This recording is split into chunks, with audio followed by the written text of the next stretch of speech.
યુવાધનને નશો બરબાદ કરી રહ્યો છે, જ્યારે વેજલપુર પોલીસ દ્વારા 30 કિલોથી વધુનો ગાંજો પકડી પાડવામાં આવ્યો હતો।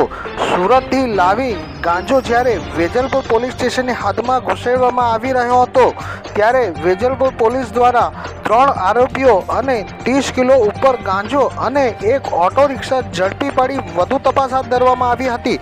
ગુંજ ગુજરાતની સમાચાર આસિફ ખાન પઠાણ। हाँ गई काले मैंने पुलिस स्टेशन थी हकीकत મળેલ કે આવા ગાંજા જેવો પદાર્થ લઈને અને ફતેવાડી બાજુ અમુક ઈસમો રિક્ષામાં આવે છે એ હકીકત જાણી અને અમે વોચમાં રહેતા અમે પોલીસ સ્ટાફના માણસોએ આ રિક્ષાની વોચ રાખતા રિક્ષા આવતા અને એને પકડી પાડે, જેમાંથી 3 આરોપીઓ અમને મળી આવેલ છે અને કુલ 30 કિલોનો ગાંજાનો જથ્થો મળી આવે છે, જેને અટક કરી અને કાયદેસરની કાર્યવાહી કરી અત્યારે હાલ તપાસ ચાલુ છે। ક્યાંથી લેવામાં આવ્યું હતું? આ સુરતથી આ લોકો મુકુલ કરીને નામ આપ્યું છે, હાલ તો એની તપાસ ચાલુ છે, ત્યાંથી લઈ આવતા હતા અને અહીં ફતેવાડી વિસ્તારના રહેતા અજુને એ આ જથ્થો આપતા હતા। આરોપીનો જૂનો ઇતિહાસ કર્યો ગુના? ના, પૂરો ઇતિહાસ તો હજી હાલ તપાસમાં કોઈ ખુલેલ નથી।